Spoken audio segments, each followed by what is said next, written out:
Hey there guys, what is going on? Today we are taking a look at another best class setup in Cold War right now. Now I know a lot of you are probably using the Street Sweeper shotgun, but once that does get nerfed, it won't be the best sidearm option in the game. There are Akimbo pistols that we can work with that do absolutely insane amounts of work in this game, and we're taking a look at one here today. This is of course the Akimbo or Dual Wield 1911, and we have talked about this previously, but this thing still absolutely dominates up close in this game.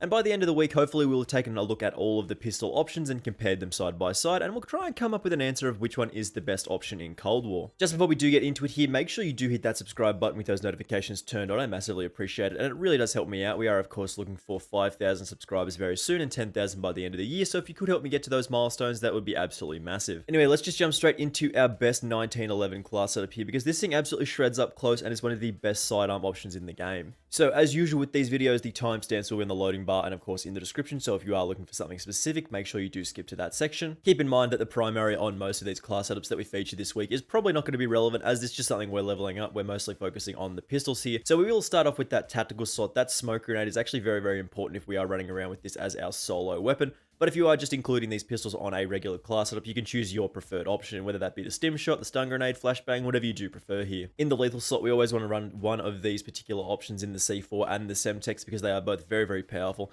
Semtex is just so very easy to use, and C4 is very reliable at finishing off kills, so this is up to you here. In the field upgrade slot, we do want to take the jammer. Basically, what this does is denies enemy information. You stick it in a little location on the map, and it will block off the enemy minimap in that location. This is particularly useful on those very small maps like Nuketown and, of course, Apocalypse, but this is, of course, up to you, again, what you do want to choose in this slot. In the wildcard slot, we're going for perk greed here, mostly because we don't want to have those extra attachments on our main weapon, as we aren't really taking one here. But if you are just using this on a regular class setup with 8 attachments, you can take Gunfighter, but we're taking Perk Greed for those extra perks here. And in the perk slot, we are of course taking Flak Jacket for those explosive damage resistance, which is a super nice option in this game. They are everywhere, so don't die to those explosives. And then forward intel, so we can see the enemy respawns and have a larger minimap. This is one of my favorite options they've ever added to the perk list in any game. In the perk 2 slot, we are going with Assassin here because this does give us extra information on our minimap, as well as giving us extra points on people that are marked. And then Scavenger, if we do run out of bullets to fire, which does tend to happen with these Akimbo pistol options, Scavenger helps replenish our ammo. In the perk 3 slot, we are taking Ghost and Ninja here, so we can move around the map quickly and quietly without being seen on the radar, of course with Ghost, and then Ninja as well, moving around silently. So as for our attachments with the pistols, man, the 1911s are such a great option in the game. We'll start off with our attachments here. Of course, the stock, we want to take the Dual Wield.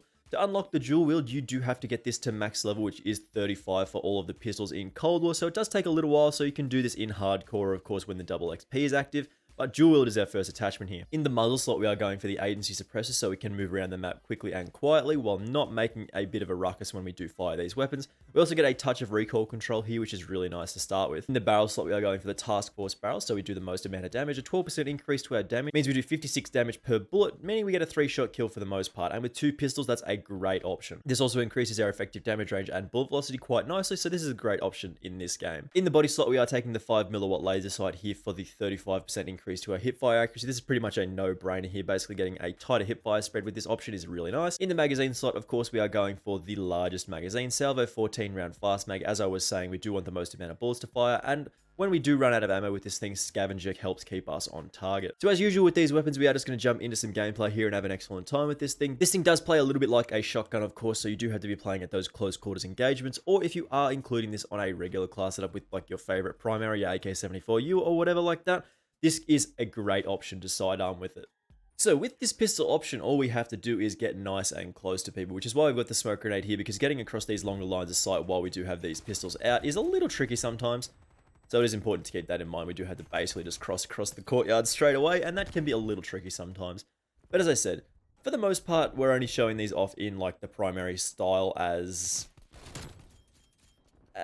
like featuring this on a different class setup with like the full other primary weapon can be a little bit annoying. It's a little bit tricky, so we are just running around with this as our only weapon here, which we have to include the smoke grenade, which isn't ideal, as for the most part we do want to run a stim shot, but I mean, it can also be a little tricky to get across courtyards and stuff like that. But once you do get up close with these pistols, if you are using this as your backup weapon, like for example, as we see here, we have this sniper here, and we're like, oh man, that's a little bit annoying. If somebody pulls up on us, we pull out our pistols and we can blast them away. And that's what these class setups are designed all around. Didn't work out there because we actually managed to miss that guy, but it's one of those things that we can get away with a lot of the time.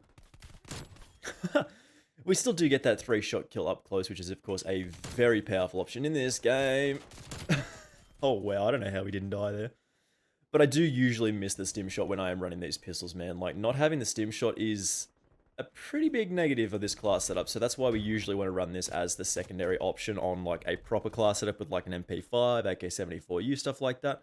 But, of course, as we're showing this off, we are just running this around with this, like, as our main weapon, which is a bit goofy. Like, you're not supposed to do this.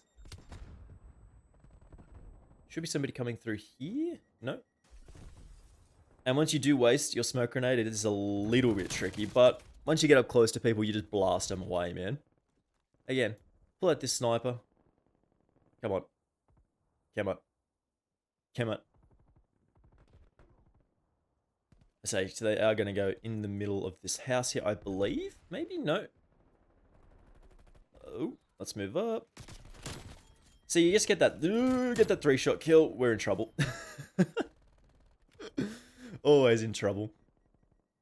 And of course we aren't getting the real full experience here as we are just like goofing around with this thing. But this is a very, very powerful option in the game. If you can get into the right situations, and one where we really do just want to get into this house here, it's really, really powerful. So we've got to throw our smoke grenade in a little bit of a better position. Something like that would do the job. The armor helps as well. Having a little bit of extra HP also gets us going. So jump back through it. That's unfortunate. Okay, that should be pretty perfect. We should just be able to... No! Oh my god, are you serious? Okay, so if we throw the smoke grenade there, that should be pretty perfect. We should be able to cross the courtyard, get into the house, and... Man, they're just sitting there. Alright, we've got a couple of kills on those guys, that guy as well. They're almost at a 1-shot kill. This is like not a shotgun. And that guy as well, we managed to land a headshot on him. That's why he died so quickly, which is very, very cool. But again... Oh no. Man, I'm getting so unlucky in this gameplay. Gas grenades everywhere, just taking me out. This should be able to kill this guy.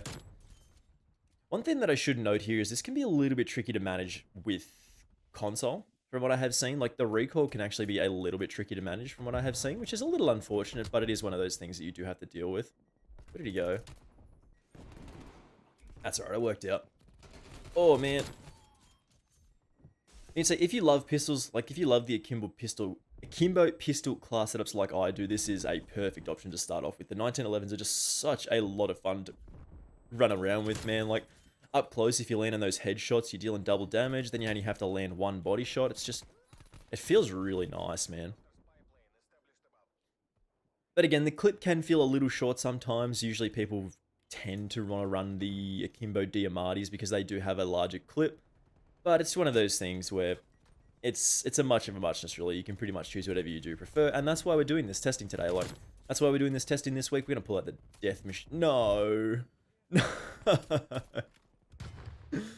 He was just chilling behind us. Alright, where are we at? Yep. Nice. Oh boy. Unfortunate again. But I feel like we're doing a fairly... Oh, that guy got hit with our smoke grenade. That's dumb. You will struggle with this class setup if this is your only weapon. And like, it is one of the facts of life. You will struggle with this if you are sprinting around with this as your only weapon, as your only option is to fight at close range, which, I mean, it does excel at, but you do get kind of screwed by anyone who is trying to fight you outside of, like, 10 meters or so. It's a little bit tricky to sort of manage, so... But normally, if you are playing this correctly, you will have a... Hello. You will have another weapon to back you up, so you aren't just running around. You can get the sniper out, you can just go like this, run around with the sniper, be ready for people, but... Okay.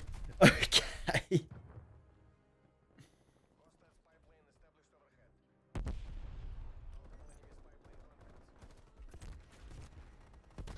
Alright, so hopefully we can get nice and close here. We'll run it... Oh man, the game... Man... Oh man, we had an excellent time there. I feel like we didn't do super well, but it's sort of the circumstance of the class setup. Like, the pistols only allow for you to fight at close range, and when people are outside of those close ranges, it can be a little bit tricky to get away with a lot of the time. But if you are including this on a regular primary, you can just absolutely shred people up close. This is going to be a fantastic backup weapon, but we'll have our final thoughts on it in just a second here. So as we mentioned here, guys, actually just before we do go, check out this little thumbnail tag for the midnight variant on these pistols. Those silencers don't actually line up with the barrel. That's hilarious. Anyway, guys, as I was saying, these pistols are absolutely fantastic in this game. Up close, it is essentially like having a little bit of a shotgun without having to run like a street sweeper. If you feel bad about running the broken street sweeper right now, I don't blame you. It's pretty cheesy. Getting that 9-meter one-shot kill is hilarious. So something a little bit different. These pistols are absolutely fantastic. We're going to be taking a look at more pistols throughout the week, of course, so don't miss out on any of that. Make sure you subscribe with those notifications turned on so you don't miss out on any of those upcoming videos. And of course, I will see you in the next video. Bye!